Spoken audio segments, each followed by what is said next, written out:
नमस्कार, सुग्रणमध्ये तुम्हा सर्वांचं स्वागत। तर आज आपण कागदी पोह्यांपासून किंवा पातळ पोह्यांपासून चिवडा कसा बनवायचा ते पाहणार आहोत। एकदम झटपट होतो आणि चवीला खूप खमंग लागतो। यामध्ये कसलेही मसाले वगैरे वापरलेले नाहीत। अगदी आपण पोह्याला जे फोडणीचं साहित्य वापरतो त्यापेक्षा थोडंसं साहित्य जास्त वापरलं की आपला हा पोह्यांचा चिवडा तयार होतो। तर तोच कसा बनवायचा ते पाहूयात। आणि तुम्ही अजूनही माझ्या चॅनलला सबस्क्राइब केलं नसेल तर प्लीज सबस्क्राइब करा, लाईक करा, शेअर करा आणि बेल आयकॉनलाही दाबा, म्हणजे तुम्हाला माझी प्रत्येक रेसिपी पाहता येईल। चला तर मग व्हिडिओला सुरुवात करूयात। तर पतला पोहा म्हणून असं पॅकेट मिळतं। तुम्ही हा कुठल्याही किराणा स्टोअरमध्ये तुम्हाला हे मिळून जाईल। तर यापासून आज आपण चिवडा बनवूयात। तर त्या अगोदर हे जे पोहे आहेत ते चाळणीने चाळून घेऊयात, म्हणजे यामध्ये जर घाण असेल किंवा जे बारीक पोह्यांचे कण असतात ते वेगळे होतील आणि आपला चिवडा एकदम छान होईल। तर अशा पद्धतीने मी चाळणीच्या सहाय्याने हे पोहे चाळून घेते। तर मी अर्धा किलोचा चिवडा करणार आहे। 1 किलोचं पॉकेट आहे, परंतु त्या पॅकेटमधला अर्धाच किलोचा मी चिवडा करणार आहे। तर अशा पद्धतीने घाण निघते खाली। आणि अर्धा किलो पोहे मी स्वच्छ करून घेतलेले आहेत। तर त्यासाठी एवढं साहित्य आवश्यक आहे। पोहे, मोहरी, जिरी, हिरवी मिरची, कढीपत्ता, तेल, शेंगादाणे, काजूचे काप, थोडेसे खोबऱ्याचे काप, डाळे, हिंग, मीठ, लहान केलेली म्हणजे मी बारीक करून साखर घेतलेली आहे आणि हळद। हे बनवून घेऊयात।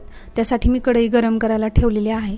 तर यामध्ये 2 पळ्या तेल, ज्या आपण तेलाच्या किटलीमधल्या पळ्या असतात तर त्या 2 पळ्या तेल टाकायचे।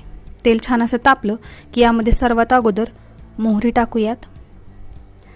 त्यानंतर जिरी 1 चमचा। आता यामध्ये हिरवी मिरची टाकायची, मी बारीक कट करून घेतलेली आहे अशा पद्धतीनं, ती पण यामध्ये टाकून घेऊयात। कढीपत्ता तेलामध्ये सर्व छान असं मिक्स करून घेऊयात। आता आपण यामध्ये शेंगादाणे टाकूयात। थोडंसं बाजूला सरकून तेलामध्ये शेंगदाणे टाकून घ्यायचे ते। तर छान असं तेलामध्ये सर्व फोडणी मिक्स करून घेतल्यानंतर तुम्ही बघू शकता छान असा शेंगदाण्याला कलर यायला सुरुवात झाली आणि कढीपत्ता पण कडक झालाय। तर आता यामध्ये आपण काजूचे काप टाकूयात, म्हणजे ते जास्त करपले जाणार नाहीत। या स्टेजलाच टाकायचेत काजूचे काप, म्हणजे ते छान असे लाल होतात। यामध्येच खोबऱ्याचे कापही टाकून घ्यायचेत। आता हे सर्व तेलामध्ये छान असं मिक्स करून घेऊयात। आता यामध्ये डाळे, तेल थोडंसं मी एका साईडने करून त्यामध्ये डाळे टाकलेले आहेत। तर सर्व फोडणी आता छान अशी एकत्र करून घेऊयात।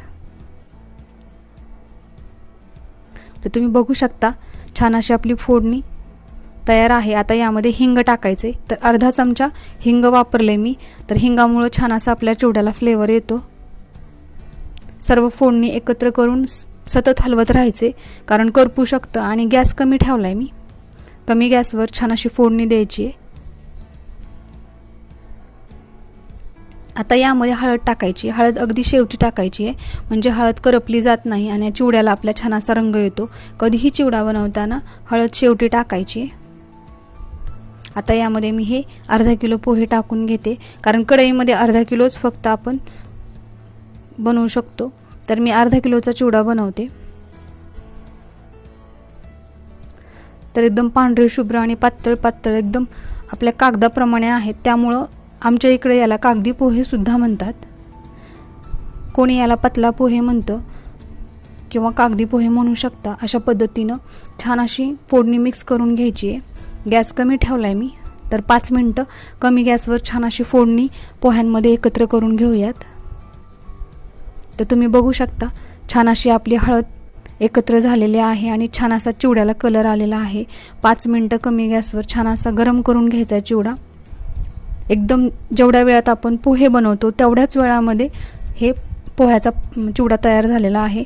आता यामध्ये मीठ टाकते मी चवीपुरतं। शेवटी मीठ टाकायचं आहे, अगोदर टाकायचं नाही आहे। आणि पिठी साखर अर्धा चमचा। पिठी साखरेमुळं हे छान असा फ्लेवर येतो चिवड्याला। तर आता ही पिठी साखर आणि मीठ छान असं चिवड्यामध्ये एकत्र करून घेऊयात। तर एकदम पिवळा, एकदम मस्त असा जसा काही पोहेच आहेत असा चिवडा आपला तयार झालेला आहे। तुम्ही बघू शकता एकदम खमंग आणि खरपूस चवदार।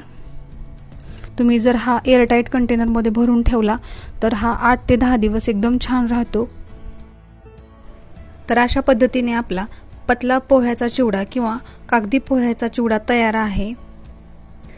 हा चिवडा तुम्हाला कसा वाटला हे कमेंटमध्ये सांगायला विसरू नका। परत भेटूयात एका नव्या व्हिडिओ सोबत। तोपर्यंत माझ्यासोबत असेच नवनवीन पदार्थ बनवत रहा।